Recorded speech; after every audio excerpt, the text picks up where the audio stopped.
everyone. Thank you so much for being here for this special session of Tuesday Times Roundtable, TTR.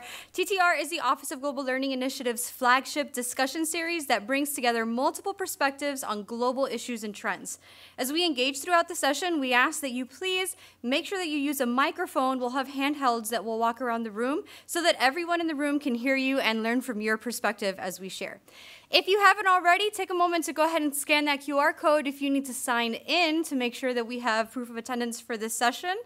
And the article for today is a 2015 interview that our very special guest, Richard Blanco, did with the New York Times. If you want to go ahead and read that article after the session today, you can do so at go.fiu.edu/TTR0926. If you get there and you hit a paywall, a reminder, Tuesday Times Roundtable is brought to you with sponsorship from the New York Times because as a Florida International University student, you have a free digital subscription to the New York Times. You can access that, activate that at accessnyt.com. And today, special session of TTR about halfway through Hispanic Heritage Month. I am so honored to have with us a Miami local and renowned poet, Mr. Richard Blanco. Professor Blanco was selected by President Obama to serve as the 5th inaugural poet in U.S. history and the first ever Miami-Dade County Poet Laureate. He earned his MFA from Florida International University and regularly teaches poetic techniques, advanced poetry workshops, and special topic literature courses on the poetry of immigrant and brown voices.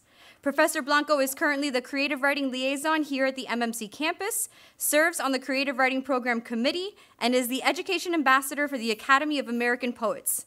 In addition, he is an active member of the Center for Humanities in Urban Development and a Woodrow Wilson Fellow. His collections of poetry include City of 100 Fires, Directions to the Beach of the Dead, Boundaries, Looking for the Gulf Motel, and How to Lose a Country. How to Love a Country. He has also authored the memoirs For All of Us, One Day, and The Prince of Lococuyos, A Miami Childhood. You can learn more about him and his work at richard-blanco.com, which describes his work as asking those universal questions we all ask ourselves in our own journeys. Where am I from? Where do I belong?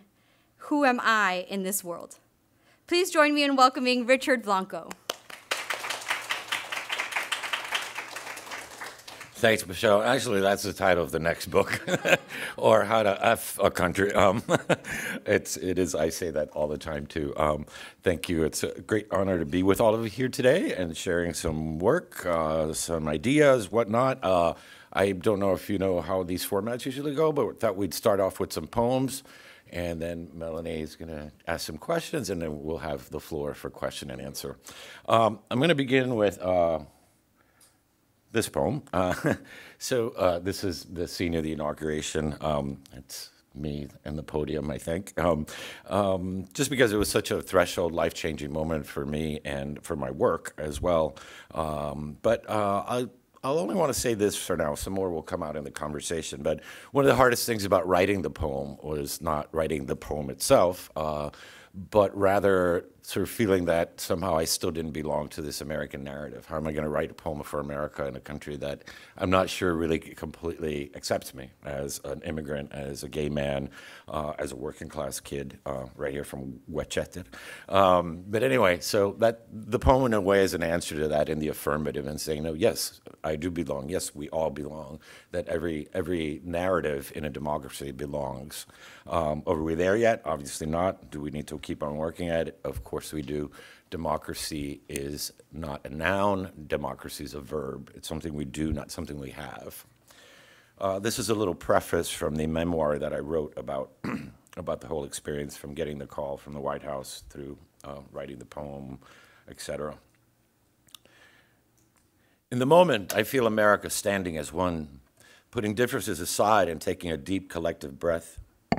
We pay tribute to something far bigger and more important than any one of us. And I truly feel like one of us, one of we, the people, in the echoes of the president's and others' speeches. I embraced America in a way I never had or thought I could. feeling for the first time that I belong, truly belong to one country. Not an imaginary ideal from TV or nostalgic Cuba floating in the sea of my parents' memories, but a real tangible place that is mine, was mine all along. Senator Schumer introduces me and calls me up to the podium. My mother squeezes my shoulder. I stand more confident than I imagined I would or could be, transfixed by the moment that is no longer about me or my poem or my glory, but about our country. Still, I'm surprised when the president and vice president stand up to greet me and shake my hand on the way to the podium. They both whisper something in my ear that I can't make out.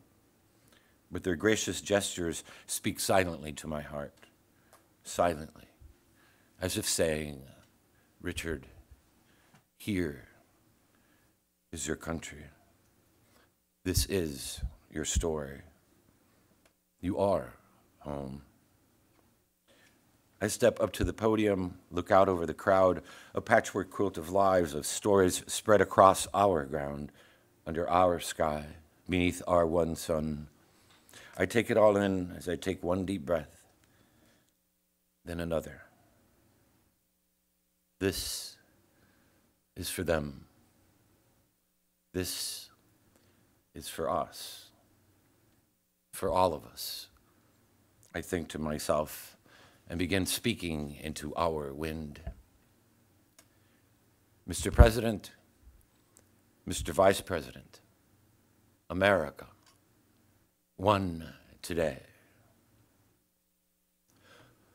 One sun rose on us today, kindled over our shores, peeking over the Smokies, greeting the faces of the Great Lakes, spreading a simple truth across the Great Plains, then charging over the Rockies.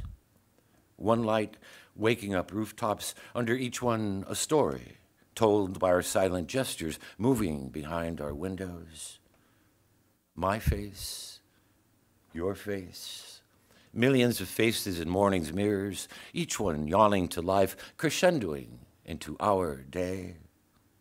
Pencil yellow school buses, the rhythm of traffic lights, fruit stands, apples, limes, and oranges, arrayed like rainbows begging our praise. Silver trucks heavy with oil or paper, bricks or milk, teeming over highways alongside us, on our way to clean tables, read ledgers, or save lives, to teach geometry or ring up groceries as my mother did for 20 years, so I could write this poem for us today. All of us, as vital as the one light we move through. The same light on blackboards with lessons for the day, equations to solve, history to question, or atoms imagined. The I have a dream, we keep dreaming. Or the impossible vocabulary of sorrow that won't explain the empty deaths of 20 children marked absent today and forever. Many prayers, but one light, breathing color into stained glass windows, life into the faces of bronze statues, warmth into the steps of our museums and park benches as mothers watch their children slide into the day. One ground, our ground, rooting us to every stalk of corn, every head of wheat sown by sweat and hands, hands gleaning coal or planting windmills in deserts and hilltops that keep us warm, hands digging trenches, hands routing pipes and cables, hands as worn as my father's, cutting sugarcane so my brother and I could have books and shoes. The dust of our farms and deserts, our cities and plains mingled by one wind, our breath. Breathe. Hear it through the day's gorgeous din of honking cabs, buses launching down avenues, the symphony of footsteps, guitars, and screeching subways, the unexpected songbird on your clothesline. Here, squeaky playground swings, trains whistling or whispers across cafe tables. Here, the doors we opened for each other all day, saying, hello, shalom, buongiorno, howdy, namaste. or buenos dias, in the language my mother taught me, in every language spoken into one wind, carrying our lives without prejudice as these words break from my lips. One sky, since the Appalachians and Sierras claim their majesty and the Mississippi and Colorado work their way to the sea. Thank the work of our hands, weaving steel into bridges, finishing one more report for the boss on time, stitching another wound or uniform. The first brushstroke on a portrait or the last floor on the Freedom Tower jutting into a sky that yields to our resilience, one sky, toward which we sometimes lift our eyes, tired from work. Some days guessing at the weather of our lives. Some days giving thanks for a love that loves you back. Sometimes praising a mother who knew how to give, or forgiving a father who couldn't give what you wanted. Still, we head home. Home through the gloss of rain or weight of snow or the plum blush of dusk. But always, always home, always under one sky, our sky, and always one moon, like a silent drum tapping on every rooftop and every window of one country. All of us facing the stars and hope, a new constellation, still waiting for us to map it, still waiting for us to name it together. Thank you.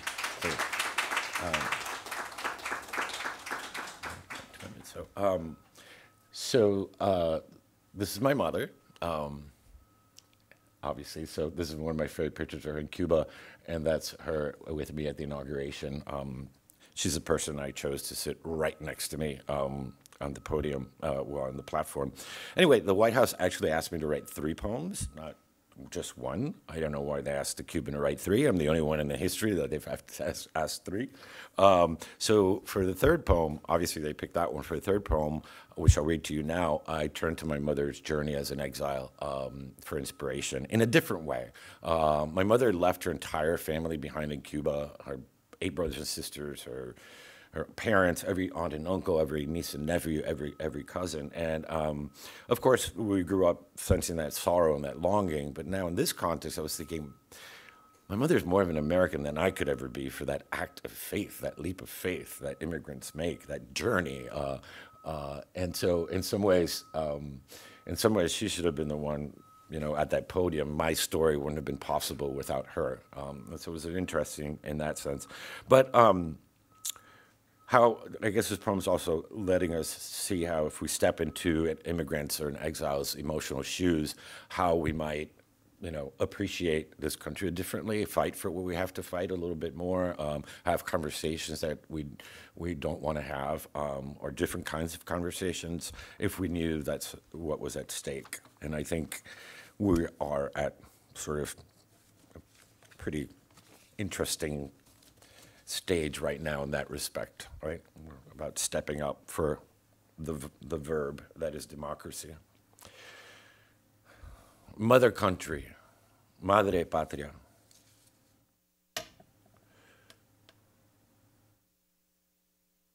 To love a country as if we've lost one. 1968, my mother leaves Cuba for America, a scene I imagine as if standing in her place. 1 foot inside a plane destined for a country she knew only as a name, a color on a map, or glossy photos from drugstore magazines. Her other foot anchored to the platform of her patria, her hand clutched around one suitcase, taking only what she needs most. Hand-colored photographs of her family, her wedding veil, the doorknob of her house, a jar of dirt from her backyard, goodbye letters she won't open for years. The sorrowful drone of engines, one last deep breath of familiar air she'll take with her. One last glimpse at all she'd ever known. The palm trees wave goodbye as she steps onto the plane. The mountains shrink from her eyes as she lifts off into another life to love a country. as if we've lost one. I hear her, once upon a time, reading picture books over my shoulder at bedtime, both of us learning English, sounding out words as strange as the talking animals and fair-haired princes in their pages. I taste her first attempts at macaroni and cheese, but with chorizo and peppers. And her shame over Thanksgiving turkeys, always dry, but countered by her perfect pork pernil and garlic yuca. I smell the rain of those mornings huddled as one, under one umbrella, waiting for the bus to her 10-hour days at the cash register.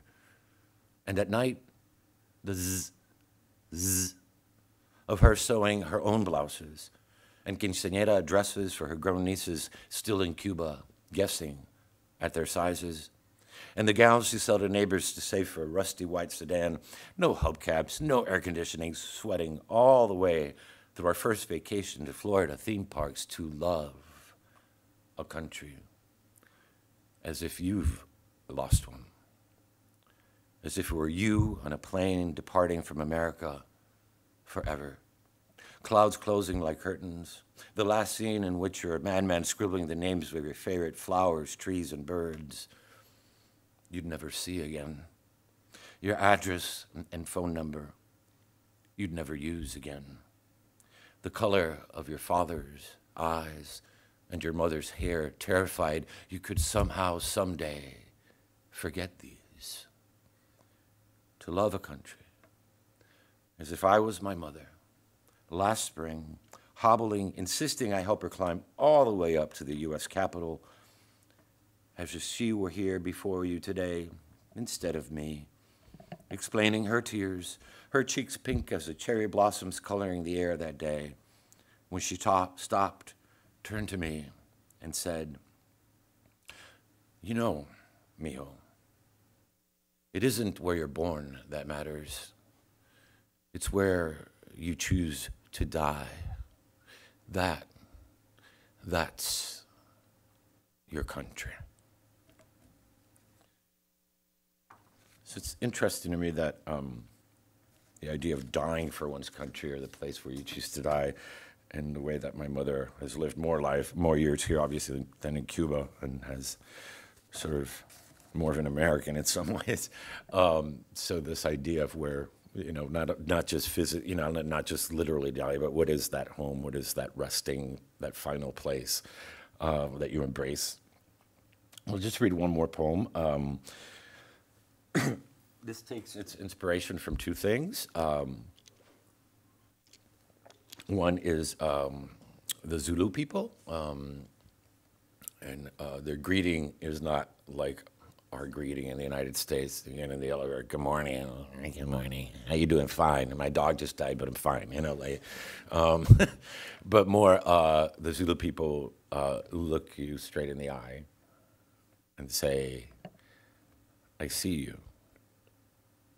And the response is, "I'm here to be seen, and I see you." So that's one thing. We've forgotten to see each other in this country. And I think we're seeing versions of ourselves, stereotypes, media-manipulated versions of people. How we can discount an entire state because of the color on a map, right? If it's red or blue. I think we have some more thinking to do about that. So this poem is an attempt to see each other again and break down some of the stereotypes and assumptions. The other inspiration here comes from the Declaration of Independence, which needs to be rewritten or updated, because this is not about independence anymore. And I think we're stuck in this idea of independence. What we need to move toward is a declaration of interdependence, and understand that that is the higher, or the next level of real thinking, of humanity, where we realize we all need each other and are intricately tied. And I think the pandemic taught us some of that, right? Suddenly the most important person in the world became the cashier at the grocery store, who were risking their lives so that we could eat, or obviously the frontline workers. Just the incredible way, and all that sadness and mayhem, that so many beautiful things happened in terms of understanding how we value each other. Anyway, all that hopefully is in here somehow. So this is called Declaration of Interdependence, and it's interrupted by lines of the Declaration of Independence. Such has been the patient sufferance, where mother's bread, instant potatoes, milk at a checkout line, where her 3 children pleading for bubble gum and their father, where the 3 minutes she steals to page through a tabloid, needing to believe even stars' lives are as joyful or as bruised. Our repeated petitions have been answered only by repeated injury. We're her second job, serving an executive absorbed in his Wall Street Journal at a sidewalk cafe shadowed by skyscrapers. We're the shadows of the fortune he won and the family he lost. We're his loss and the lost. We're a father in a coal town who can't mind a life anymore because too much and too little has happened for too long. A history of repeated injuries and usurpations. We're the grit of his main street's blacked out windows and graffitied truth. We're a street in another town lined with royal palms, at home with a Peace Corps couple who collect African art. We're their dinner party talk of wines, wielded picket signs, and burned draft cards. We're what they know.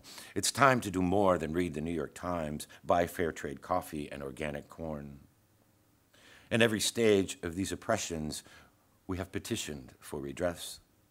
We're the farmer who grew that corn, who plows into his couch as worn at his back by the end of the day, where his TV set blaring news having everything nothing to do with the field dust in his eyes or his son naked and nested in the ache of his arms, where his son, where a black teenager who drove too fast or too slow, talked too much or too little, moved too quickly but not quick enough, where the blast of the bullet leaving the gun, where the guilt and the grief of the cop who maybe wished he hadn't shot. We mutually pledge to each other our lives, our fortunes, and sacred honor. We mutually pledge to each other our lives, our fortunes, and our sacred honor. We're the dead. We're the living amid the flicker of vigil candlelight. We're in a dim cell with an inmate reading Dostoevsky, where his crime, his sentence, his amends, we're the mending of ourselves and others. We're Buddhists serving soup at a shelter alongside a stockbroker. We're each other's shelter and hope, a widow's 50 cents in a collection plate, and a golfer's $10,000 pledge for a cure. We hold these truths to be self-evident. We hold these truths to be self-evident. We're the cure for the hatred caused by our despair. We're the good morning of a bus driver who remembers our name, the tattooed man who gives up his seat on the subway. We're every door held open with a smile when we look into each other's eyes the way we behold the moon. We are the moon. We're the promise of one people, one breath, declaring to one another, I see you. I need you. I am you. Thank you, everyone. Thanks. Thank you. Should be. Oops.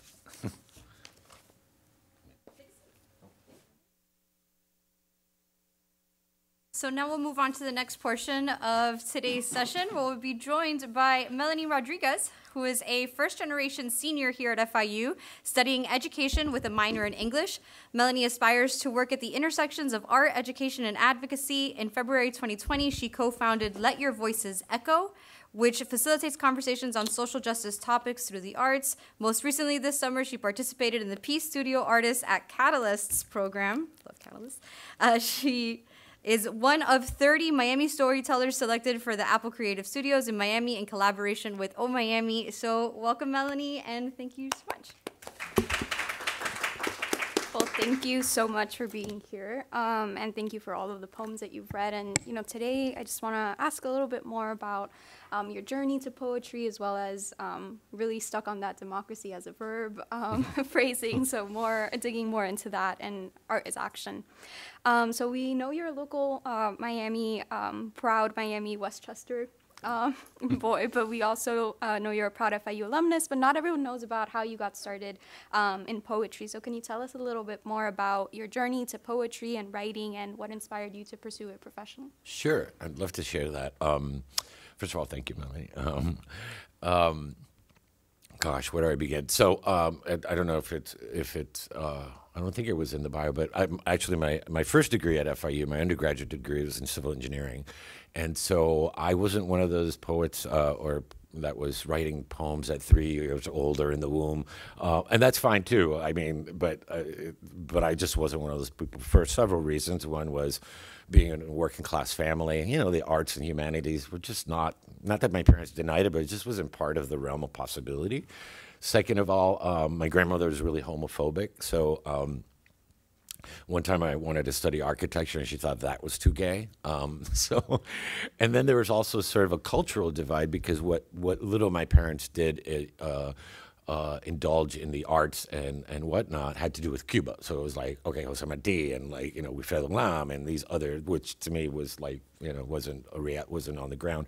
My parents didn't know, like, you know, who the Rolling Stones were, you know, like, so anyway, all those factors led up to me studying engineering. I should also say, though, I was a left brain, right brain kid. I was one of those obnoxious good students, like, that I just loved everything. I score exactly the same in all those standardized tests to the number between the analytical and verbal. So anyway, I studied engineering, and it was actually in engineering that I discovered poetry in a way, because over half my job was writing reports and studies and letters, and most importantly, proposals, which are a narrative, which are talk about creative writing. And so the proposals, which, you know, would get you a $40 million job into the firm. So I started geeking out on language and thinking, what could I do with this whole language thing? I just started really loving it. I thought, what do I know nothing about? Poetry. Let's do that. And so I just signed up for a class at Miami-Dade, and then another one, and one thing led to another. And but I was all my life, I was been basically carried both careers, engineer by day, poet by night. Of course, until the White House called, that was a real game changer. It was a real fork in the road. But to answer your question, I think I just discovered this like about less than a year ago. I was still thinking, why are you a poet? Like, of all things. And I realized that it was because I never remember not knowing two languages. And I remember since I was a kid, like 3, 4, 5 years old, already translating, you know, words or phrases for my parents. And I think it imprinted on me that language, I didn't take language for granted, that language was not just a way to communicate, that it was really a way of thinking, a way of breathing, a way of, that it was power. I mean, when we would leave, back in the 70s, when we would leave the Miami County line, like, my parents were at our linguistic mercy. I mean, it was like they depended on us. So ultimately, that's how I ended up becoming a poet. And I got to say, just day by day and putting in the time and not giving up, and also setting up my life. I declined promotions and stuff in my engineering firm so I could have time to write, you know, did deals with my employers, never lost sight of that goal either. And I just share that. I'm glad you asked me that, because I think there's a myth in most creative fields that you have to be born like, and the truth is our journeys as artists are as different as our journeys as anything. You know, it's just how you get to where you get to is unique for every person. And never feel as a student that, you know, that, you know, I can't do that because, you know, well, I wasn't writing again when I was in the womb. You know, you never know what you discover in life and how it happens. Awesome. Well, thank you so much. Definitely relate to a lot of what you were mentioning there. And I love the idea that art is for everyone and it can be explored at any point in your life. So belonging and place and home are most of the themes found in your poems. Does this come from a strong sense of belonging or an exploration of how and where you belong, or both? Yeah, both, I think. So as I like to say, I was made in Cuba, assembled in Spain, and imported to the United States, which means my mom leaves 7 months pregnant from Cuba. I'm born in Madrid, And 45 days after my birth, we emigrated to first to New York and then Miami. So by the time I was 45 days old, I belonged to 3 countries: Cuba, Spain, and the United States. My family still calls me El Galleguito, the little Galician. Even though I wasn't born in Galicia, I was born in Madrid, but you know how that goes. So I belonged to 2 countries, and yet none, right? Because I really didn't know any of these. So I think, speaking about things that imprint you really early in life, I think that was already started to sort of lay the groundwork or set the stage for when I eventually started writing. That was the theme that came up. I think I had those questions of place and belonging all along, though I didn't know them consciously, but they were there. And I think it is my life's work in some ways. There's a saying that every poet is writing 1 poem all their life, and what that means figuratively, of course, is there's something that really grabs hold of us, usually at a very early age, and our body of work is an exploration of that obsession or that question that I still ask today. And it's just and asking what is home is kind of. It's an endless question. It's like asking what is love. It changes over time. It changes as we change. Yes, and so in some ways it's strong because I'm always thinking about it. It's weak because I always feel like I somehow never belong anywhere, and yet everywhere at the same time. There's still a feeling in my mind of, someone's going to tap me on the shoulder and say, come with me, and we have board the plane to your real home somewhere. So, but it changes. Like I've had affinities where I felt really Cuban and really American, and then hated both of them, like wanted to be Parisian or something. There's a saying that I borrow from a teacher here, from John Bailey, that I've worked with. It says something like, good art answers questions, but great art keeps asking questions. And so my work is a way of continuing to explore that. And it's a grounding, and it's strong because it gives me a focus. But the focus itself is a big question always. So going back to the topic of language and how intrinsic language was to just, I can relate to that, the having to constantly translate and, almost feeling like you have power in language over your parents sometimes. How do you decide when and where to use languages other than English in your poems? Like we noticed that in A Mother Country and One Today, it's all throughout your work. There's a couple of things with that. One, sometimes they're just words that are so ingrained in the culture that I can't, write aunt. My aunt or my aunt. It has to be dia, dio, or just sometimes names of food, right? Cuss words. How are you going to translate cojones? Even though it's very popular, I can't believe they say it on TV. I guess it doesn't get censored, because they may not even know what it really means. But anyway, so I choose that. Those are things that are really culturally attached, terms of endearment, whatnot. And then also, it's also just a matter of just plain craft, right? It's a craft device. It's a sound device for a poem. If I were a director and making a movie about, a big, let's just use another culture, a big Italian family, right? You'd expect in the film to hear bits and pieces of Italian, even though you might not know what they're saying. But it's just just a sensory detail in the poem, so that sometimes it's just having Spanish in there is just part of the poem.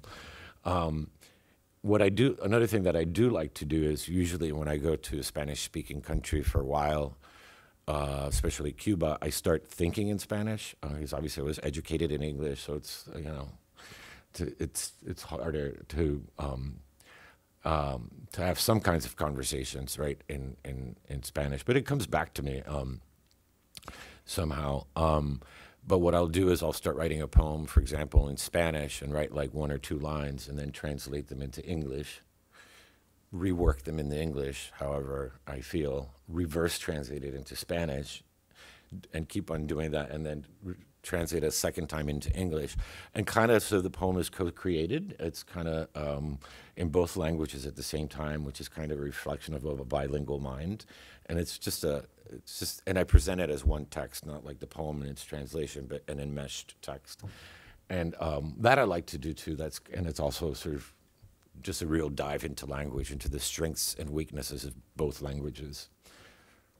Awesome. Definitely relate to the bilingual mind aspect of having to translate things constantly. Yeah. So Como se dice? yeah. So in the Declaration of Interdependence, you spoke about this a little bit, the idea of seeing one another and just how different the world is. So obviously the world has changed so much just within the last 2 years alone. So how has the current cultural context, especially living through the pandemic, altered how you think or write about poetry?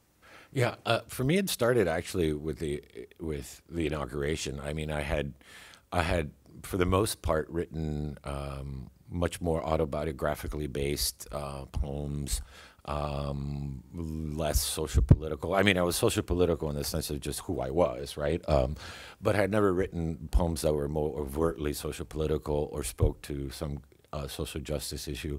And How to Love a Country, which is where that poem is from, has a lot of that in ways that I never, again, thought I felt I gave myself permission to do this. So, well, first of all, the inauguration was such a public moment, and I become this public poet, but also just realizing the power of poetry in public space, the power of poetry to initiate discourse, and it's been happening more and more, right?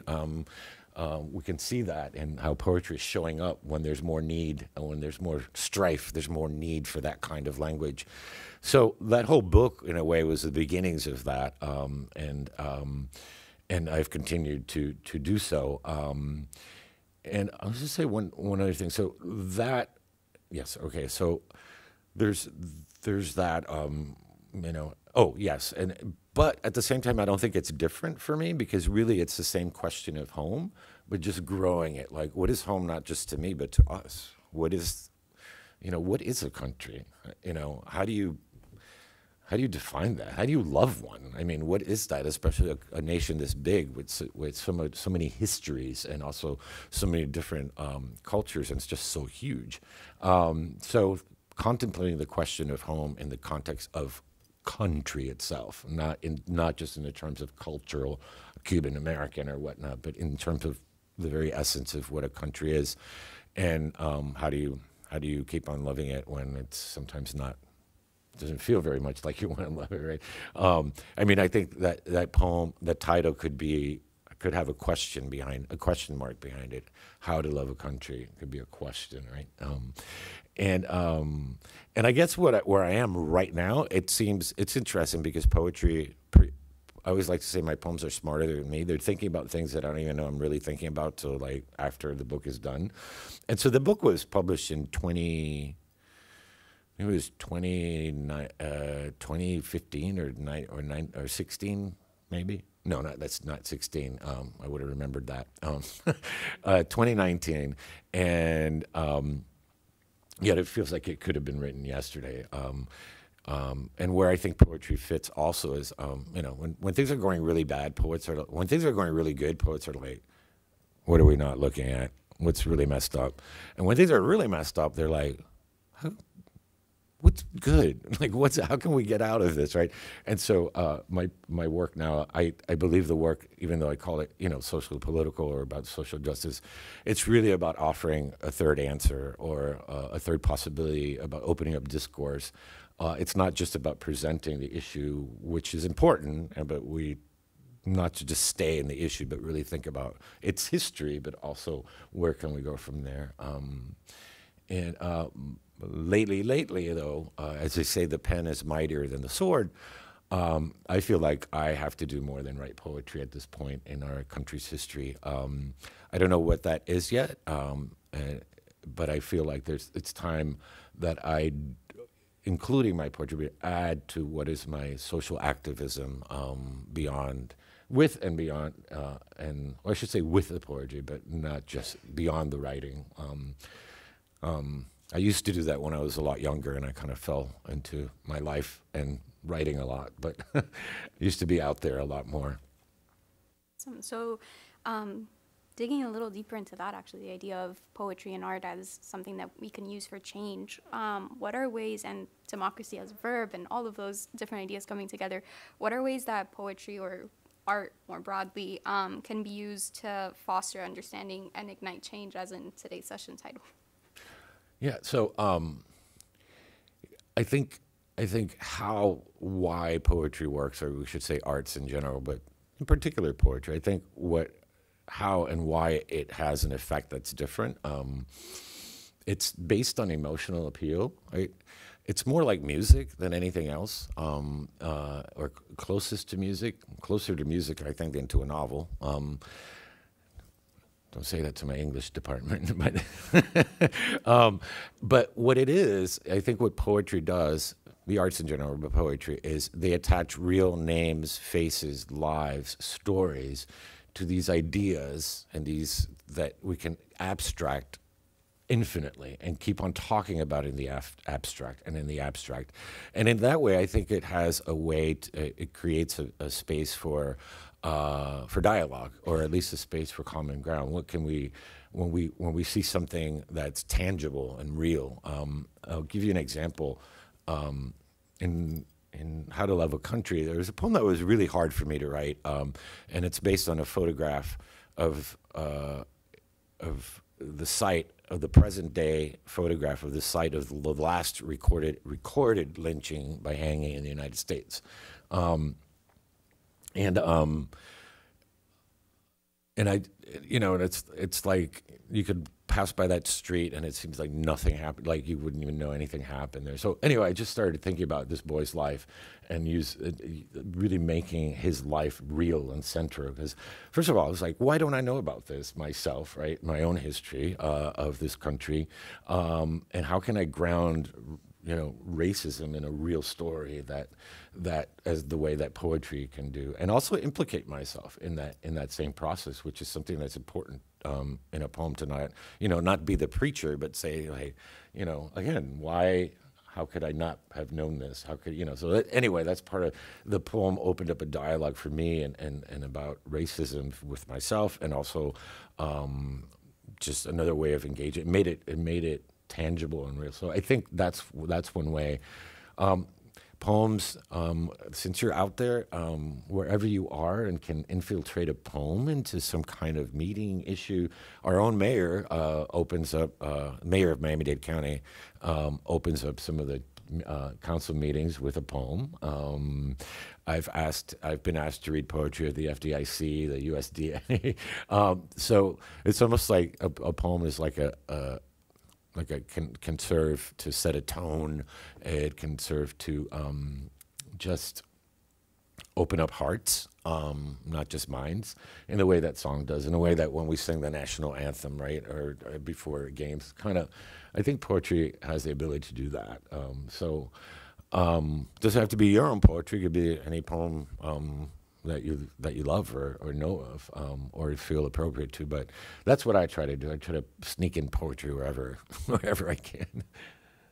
I love when, just walking around and seeing all these public installations that are taking place now with poetry on them, and they make you kind of stop and think for a second. And I think that's so powerful. And it's interesting because culturally speaking, we know in at least in our own Latin American and Caribbean background that poetry is much more embraced in a way, because I think there's been a lot more political struggle and human struggle, and poets get arrested and stuff. Like I was like, I want to get arrested. Like I just may actually soon, if things keep on going the way they're going. But yeah, it's interesting how poetry surfaces when there's struggle. And actually is something that we talked a lot about in the Latinx literature class last spring. And we spoke a lot about the generational differences also that take place, and just how different poetry is used in the social political content across all these different generations. And so I want to close off my questions with, what advice do you have for first-gen writers, especially those that hesitate because they feel that their story doesn't have an audience or is not worth telling? Sure. Well, I got to say, I don't necessarily want to categorize the first gen as if they're the only ones that have this problem, because guess what? So what my answer is, You have to believe. I mean, essence, you have to believe in your story. How do you believe in your story? Look to writers that are telling stories like yours. That's how it happened for me for writing. Form community of writers that are, that are sort of in your same realm and that you have similar stories and backgrounds, so that you can empower yourself and realize, no, my story is important. I mean, I think that's essential to any writer of any generation, is just really believing that your story is worth telling. Now, here's the thing. I think this is the next thing. It's not just for yourself, but at some point you realize it's worth telling because others need to hear it. And that's important, and maybe even more important. And that's a sense of purpose, that sense of charge and duty. But I get what you're saying. But I think it's obviously a little more complex in this age because there is so much going on. But at the same time, when I started writing, there wasn't a lot going on at all. So, we were just on the cusp of I was just on the wave, the first wave of U.S.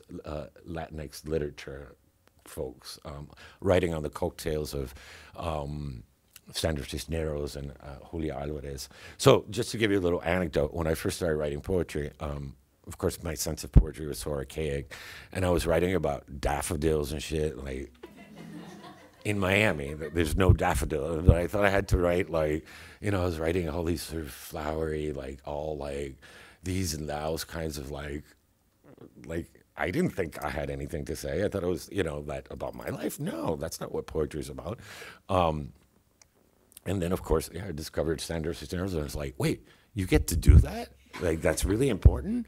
I get to tell about my parents making pork on Thanksgiving for a century, and there's the irony. So take this with you, all you writers out there. The universal is ultimately in the particular. If there's no particular, there's no universality, and we kind of really. It takes us. I think that's one of the big leaps to really committing yourself to writing and realizing that, that it's your story matters and it matters to you, and it's a story that you still have to discover, and that ultimately it's a gift to the world. My greatest compliment that anybody can give me about a poem is when they say after the reading or something that poem reminded me of when I blank. That means I've done my work. That means now it's yours. That means it's shifted some thinking in your life. And it gets back to the other question, too, in a sense. I think there's this romantic, also overly romantic sense of poetry. I don't think poetry can change the world.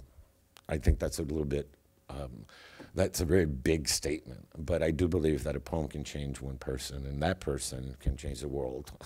It's semantics, but it's really, we keep on thinking poetry is going to mobilize the masses. It's really changing one heart and mind at a time. And thing is, as an artist, you don't see who that might be. You don't understand the ripple effects sometimes. But, there might be someone in this room today that might grow up to be president, or at least governor. And I got red hair, right? I don't know if everybody got that reference, but right? And they may never email me and say, remember when you read that? Students sometimes do that. Remember when you said that in class 10 years later? It changed my life. I'm like, you had to wait 10 years? So, but it could change the person, and that's what it's supposed to do. Definitely, I think the vulnerability of being able to put yourself out there and tell your story can change lives in ways that you can't even imagine. So, yeah, definitely. Well, thank you so much for this conversation. Now they're opening it up to questions. So now we'll open up to general Q&A from the audience. If you have a question, we will be walking around with the roaming mics. Anyone hands want to go first? This is always that awkward lag, right? Who's going to ask the first question? Okay, this is out of curiosity and a really weird question. But how did the White House call you? That's so cool. So what did they what did they say? So I was just driving. I wasn't living in Miami then. I was driving back home to my home in Maine. And I was in Massachusetts. They just give you a call. They have your phone number. They know how to get it. It was funny because I thought, I thought it was a crank call, or I thought it was a practical joke, like one of my friends had put somebody up to this. So it took me a while for it to sink in. I really, it's very secretive. I really to this day don't know exactly how everything happened. But you know, it's not something you apply for. It's not, there's no like short list of like, or finalists for who's going to be president or inaugural poet. I have had I've had several occasions with the president, with President Obama, to ask him afterwards. I never met him before until the inauguration, and I kind of just haven't, because I want my romantic version of, you know, him and Michelle snuggled in bed with my poems and like saying, honey, we got to get this Blanco in for the inauguration or something like that. I imagine it was something a little more practical. They might have picked 5 poets and shown them the poems. I know he picked me personally, and I know he picked the poem personally, of the 3, right? But yeah, it's like winning the lotto, like without buying a ticket.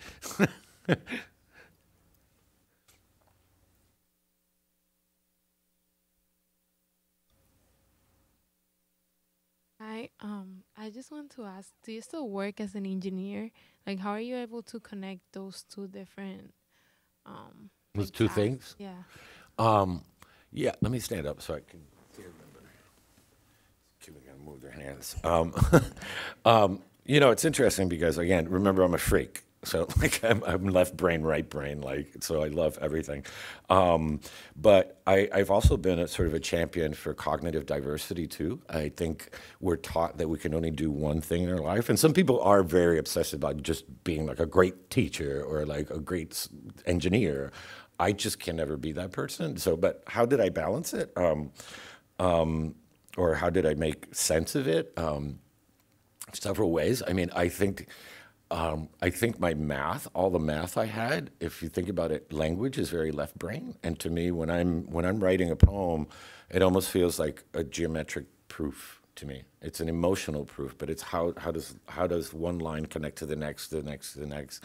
So I found these little overlaps. I write poems that borrow language and ideas from engineering and math. So those worlds meet there together as well. I also ended up specializing in my engineering. I ended up specializing in city planning and town revitalization projects. So basically working with communities for like sometimes 3 years at a time in chambers and community town hall meetings, basically asking them, what is home? Same question and obsession, and it sort of merged together. And I've written poems for some of my projects and read them at the groundbreaking ceremonies in my hard hat of my own project. So it's kind of interesting how those worlds at first did seem very far apart, but have grown more and more together. It was also just a matter of practicality. I mean, I advise that sometimes to students, and I think in FIU we especially have to face the reality of having to have a solid financial ground for us to thrive. And poetry is a long game. It's not a short game. And I always say, hey, you know, you can walk, you know, you can chew gum and walk up the stairs too. Don't give up on that dream if you do have something creative, but you also have something that you like, but that also you need to earn a living. That's perfectly acceptable. I think sometimes there's this idea that you're a sellout because you have another job as an artist, you know, or whatnot. That isn't in the field. And frankly, having that balance for me really worked well, because when I was having a bad engineering day, I'd just write poetry at work all day. And when I was writing a letter to a client underneath, I was doing the poem. And then sometimes when I was having a bad poetry day, I would just immerse myself in an engineering. But again, I also, like I said earlier, I set up the conditions so that I would be able to have poetry in my life. So declining promotions, and I didn't want to manage anybody. I was like, I just want to sit here, engineer, make this firm a lot of money. And I mean, by the end, I just struck a deal. So I'm going to work 30 hours a day.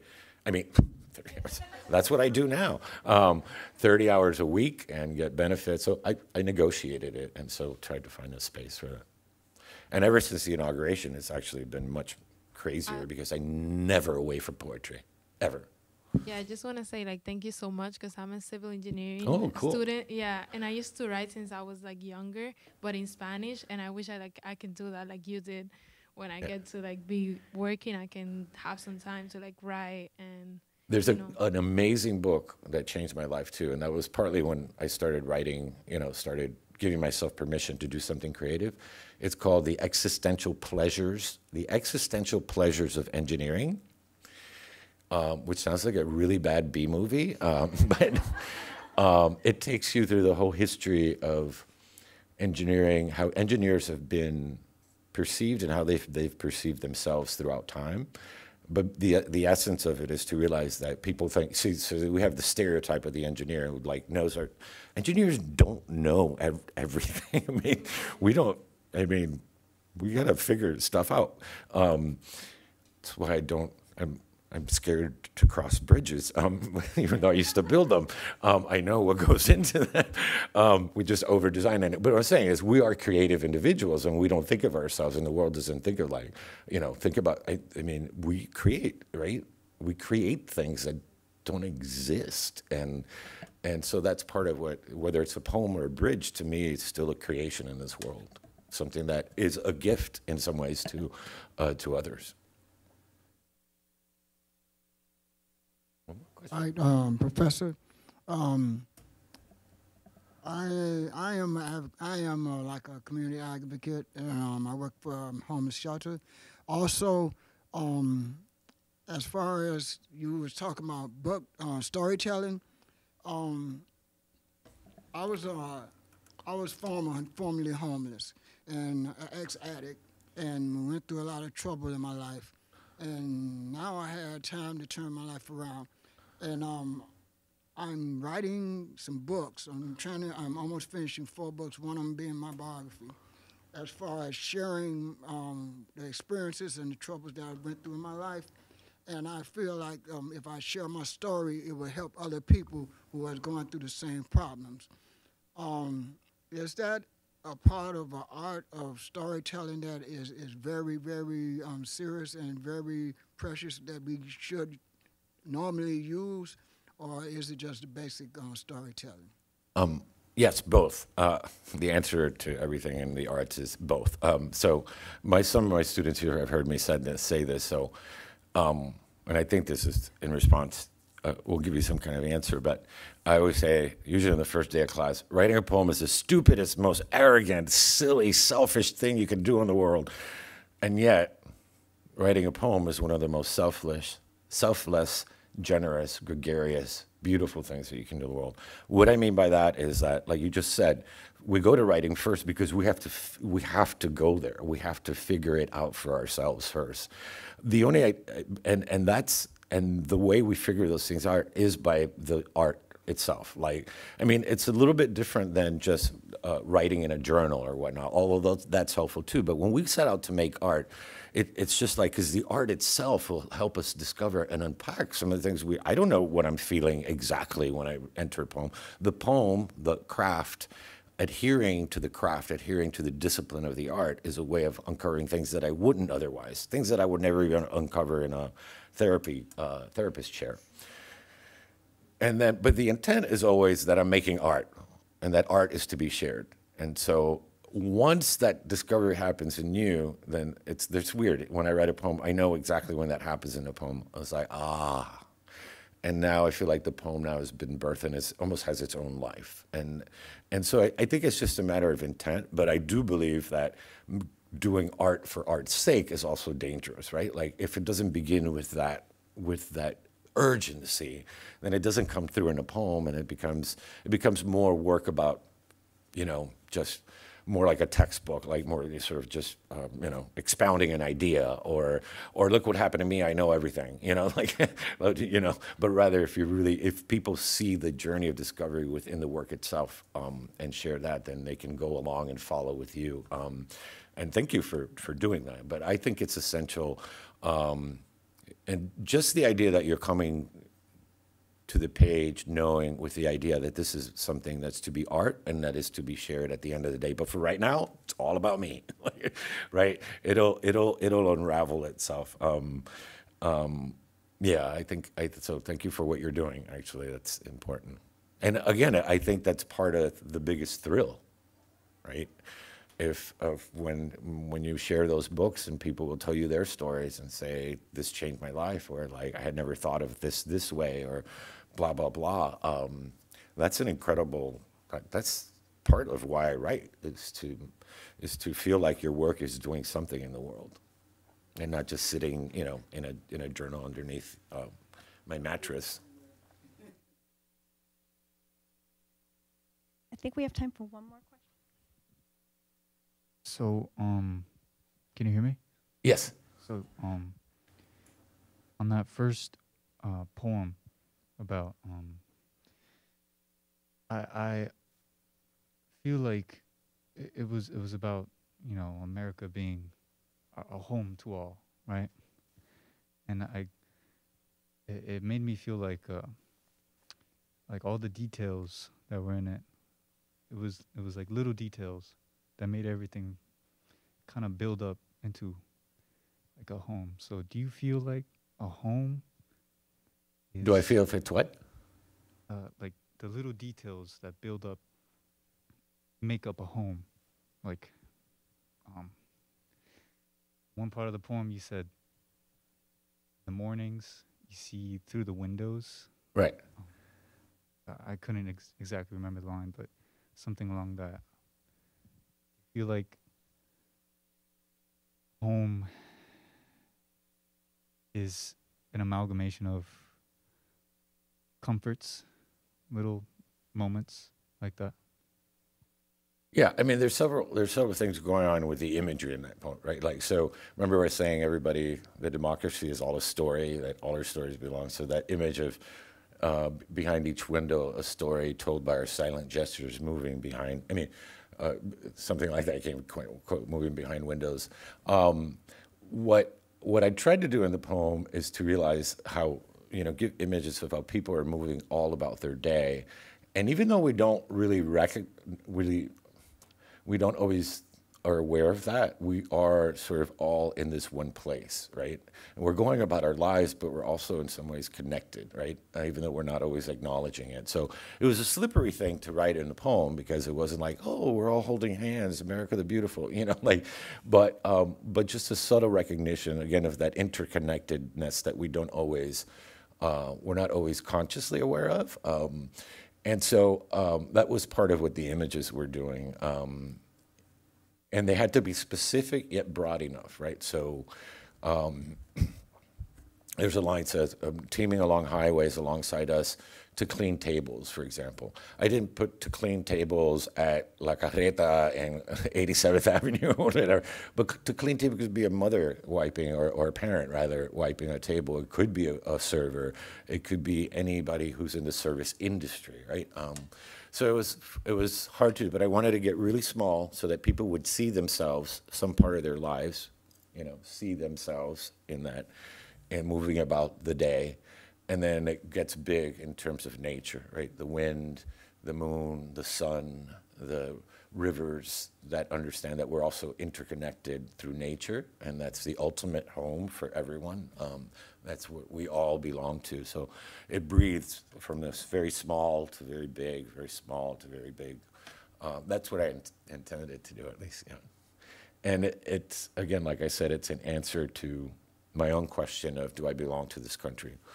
And so the bits and pieces in there that I include my own family, my mother, my father, and myself as a poet. I come out as a poet in my own poem because I am one of these people floating through the day. And if you notice, the ending was very tricky because, in Inaugural, you still don't want it to be a Hallmark card poem. Even in 2013, we had problems, right? So it's the idea of that verb again. And so hope is a symbol of democracy. It says still waiting for us to map it, still waiting for us to name it together. In this ecosystem that we're all moving through. And it's like this thing that's still, unnamed, that we still have to find it together. So that's the gist of everything in the poem, I think. Good. All right, thank you, everyone. Thank you so much for being here today. This was absolutely fantastic, and for giving so much of yourself, not just to us in this room, but every day to the culture and community and everything that is Miami and the world. Thank you.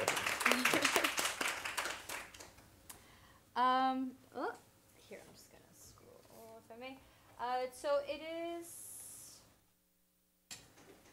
2:37. I'm so sorry. I understand if you did have somewhere to be at 2:30. I totally get it if you need to go on your way. But just a few reminders before we go. If you are a Global Learning Medallion student or doing the Enacting Global Learning micro-credential, make sure that you take a screenshot of that sign-in. If you have no idea what I'm talking about and you want to learn more, we're having a GL info session hopefully tomorrow, depending on Hurricane Ian and decides... Oh, Wednesday. I'm sorry. Oh, that's right. Today's Monday. We usually do these on Tuesdays. Today is Monday. So hopefully on Wednesday, depending on Hurricane Ian, we'll have a GL info session. If you want to come by that, you can find out more information at go.fiu.edu/GLinfo. Also on the agenda for those are the 2 scholarships that we're currently offering. One is specifically for students doing sustainability projects. The other one is for anyone doing a capstone towards their Global Learning Medallion. Again, more information at that GL info session. Also, another special session of TTR that is coming soon is the next iteration of our Russian invasion of Ukraine. This one specifically will be student voices from Western Ukraine on October 26th. This one will be at 11 a.m. It is on a Wednesday, so also not on a Tuesday, which is why I'm letting you know. On Wednesday, October 26th at 11 a.m., we'll have that next special session of Tuesday Times Roundtable. But you can feel free to join us again next week at our normal time in our normal hour, Tuesday at 12:30 here in GC 150, where we'll have the Changing Internet Education Equity in Web 3, hosted by Dr. Anderson. That'll be a panel discussing the future of technology in bringing equitable education to everyone. Thank you so much, everyone, for being here, and we'll see you again next week.